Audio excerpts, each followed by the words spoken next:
Hey, pizowell here. Want to do a video, a kind of a tribute video, a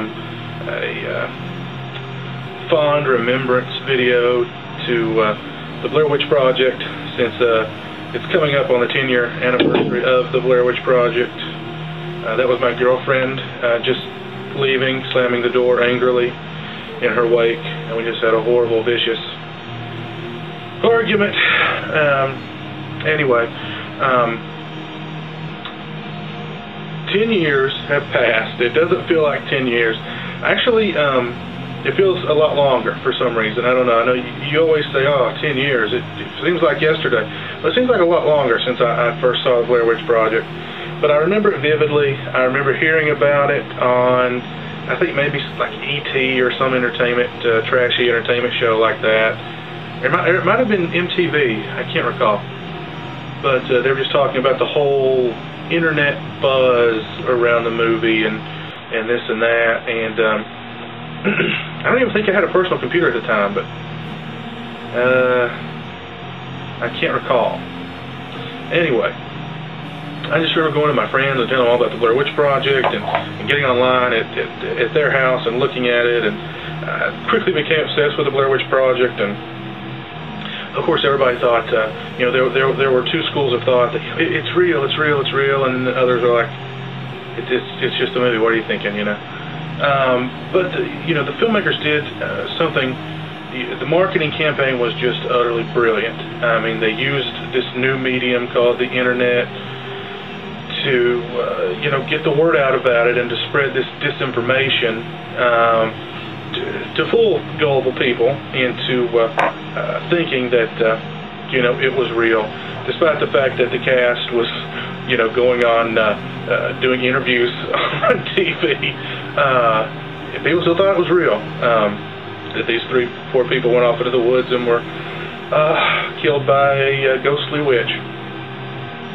But just a brilliant marketing campaign, word of mouth, grassroots, old school, getting the word out there. Went and saw the movie with a buddy of mine on a Sunday afternoon in a crappy mall in Williamsburg, Kentucky.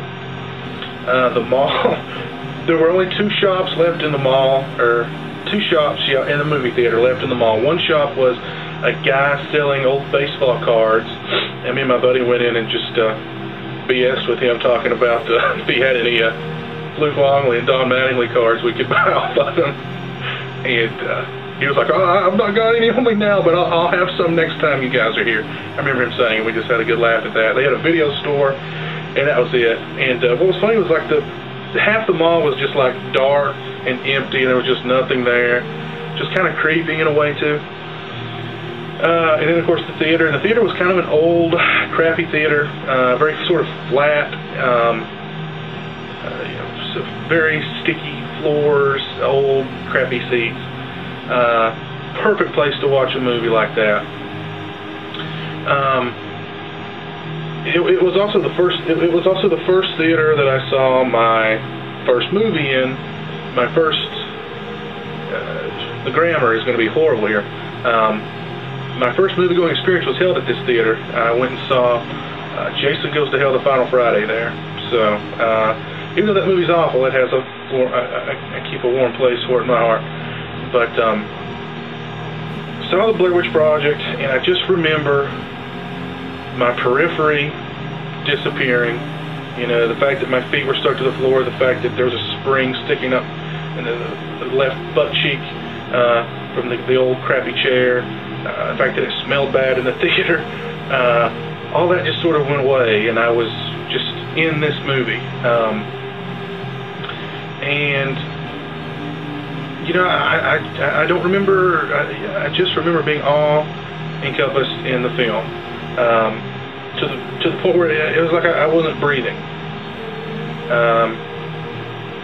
until the movie ended, and then I just sort of let out a big sigh. Just the honest movie-going experience of my life.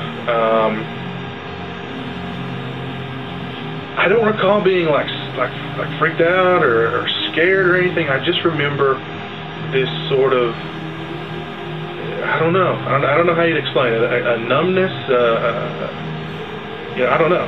And that last image in the film, of course, that haunting final image, and then the movie just ends, and the lights come up, and I just stayed in my chair, I think, and I remember walking out with my buddy into, it was a bright, sunny Sunday afternoon after watching this dark, movie. Was just the weirdest sort of contrast. But I love the movie. I still love the movie. I own the movie. I think the movie, the marketing campaign, the fact that it was, a reality type movie, it changed the way movies are marketed.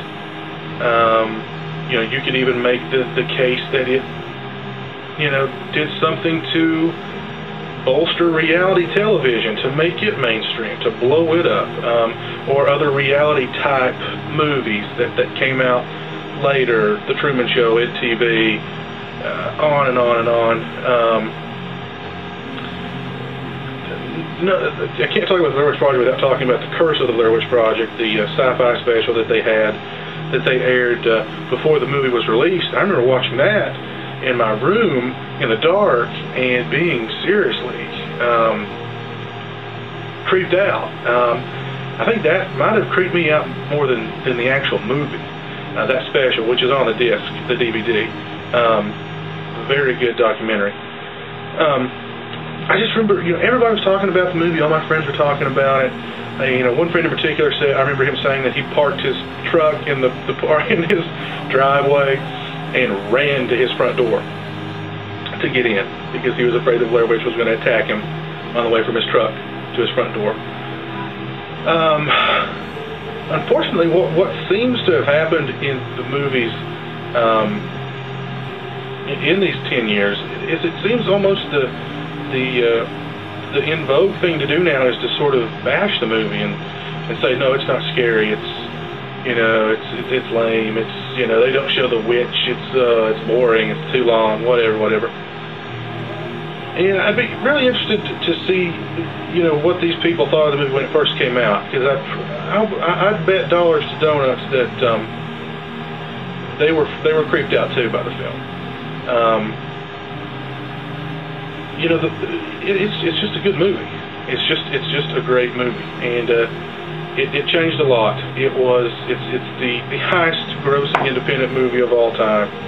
Now it took that, it usurped that throne from Halloween, and it's just a great movie. And 10 years, I think it'd be cool if they put out another DVD, a nice 2-disc special edition with like a nice retrospective documentary about the film from talking to the directors and the cast, and how that film really sort of shaped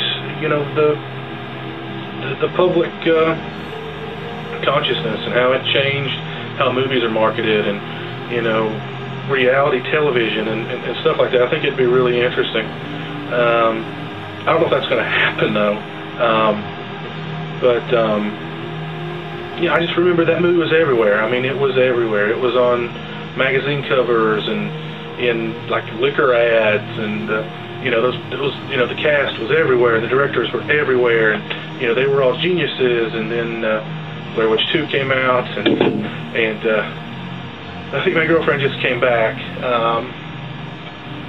I have to cut this video a little short because we need to go make amends. I need to make amends with her. Nothing beats makeup sex. But Blair Witch 2 destroyed everything. Horrible movie. I've grown slightly fond of the movie since seeing it in theaters originally. It's not great though. I think they could do more with that story, I think. A prequel maybe, something about Rustin Parr, I think would be interesting. But I don't know if that'll ever happen now, unfortunately. But anyway, those are my thoughts, my recollections on the Blair Witch Project 10 years ago.